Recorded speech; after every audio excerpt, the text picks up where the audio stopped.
You know, it's probably just a coincidence, but in the last year, two of the most dangerous chocolate cities in America, Chicago and Baltimore, have both their police departments have been the subject of really intense scrutiny from local and federal authorities. And just a coincidence, in both departments, they found the exact same thing, that the only reason there's an enormous amount of black crime in Baltimore and in Chicago, wildly out of proportion, because of racist police who are always picking on cops for no reason whatsoever, and that is why black people in these towns are forced to commit crimes, including lots of black on white crime, violence, murder, and mayhem. Well, that's a fairy tale. You know it. It's part of the greatest lie of our generation, the biggest hoax of our lifetime, the myth of black victimization. The real fact is, every day, cops on the job all over the country are targets of harassment, violence, and even murder. That's the real story.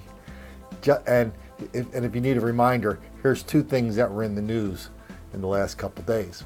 New arrests just announced in connection with the murder of an LA County Sheriff's deputy, Sergeant Steve Owen. Now at 5, Eyewitness News reporter Rob Hayes is live at the Sheriff's Homicide Bureau in Monterey Park, where investigators announced the arrests more than 3 months after Owen was shot execution style. Rob.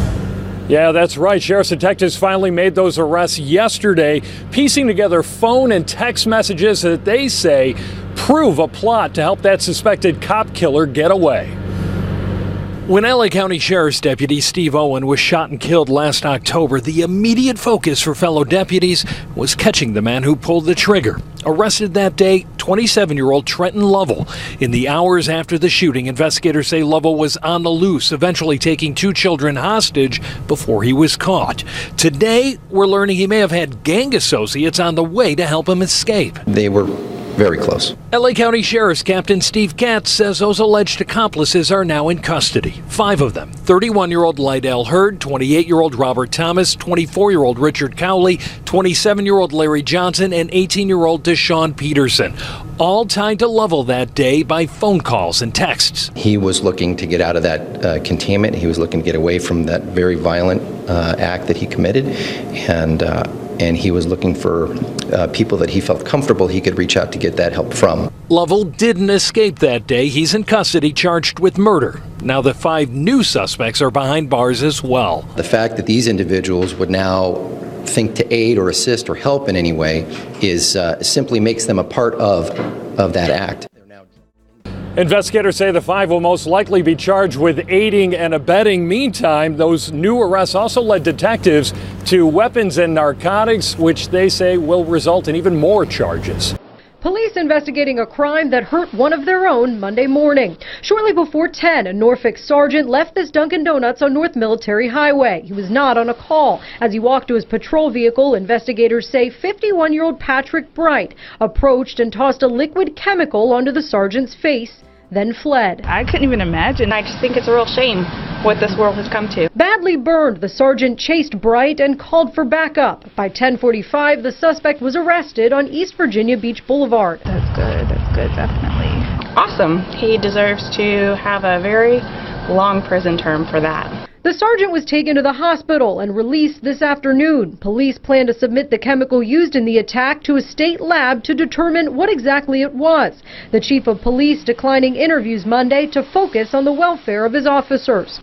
A statement released from Dunkin' Donuts reads in part, quote, "We have the highest regard for our police officers and we're deeply saddened to learn of the incident. We will continue to work closely with local authorities to lend our support however needed." As news of the vicious attack broke, other agencies tweeted out well wishes. This one from Newport News Police reads, quote, "Prayers for a quick recovery." We need to support our men and women in blue. The attack happening on National Law Enforcement Appreciation Day. And right now we're working to learn a motive for this attack. We've had 8 years of people in the Obama administration from top to bottom reminding us that every day black people are relentless victims of relentless white racism. That's why cops are always picking on black people for no reason whatsoever. This is relentless. After 8 years of that, we find racial hostility and black on white violence is approaching some all-time highs. And of course, there was an economist on TV the other night, I think CNN. He was very sternly and earnestly looking into the camera and explaining to everybody that the numbers are down, crime's at an all-time low. Well, for the last 8 years, people in Baltimore, Philly, New York, Boston, all over the country, Chicago, Minneapolis, Milwaukee, they're not hiding it. They brag about how it is now their policy to arrest fewer black people because we're not going to arrest our way out of this mess. Well, of course, when the other shoe dropping on that is after years of explicitly telling us that arresting black people is somehow criminalizing them. Now they come out and say, surprise, surprise, crime is down. No, crime numbers are down. We don't even know what's going on with crime, but this much we do know.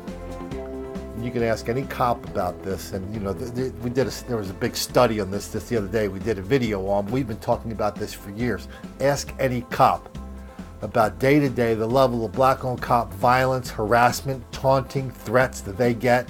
It's just increasing more and more and more and more until finally we have a new word in our vocabulary. It's called depolicing.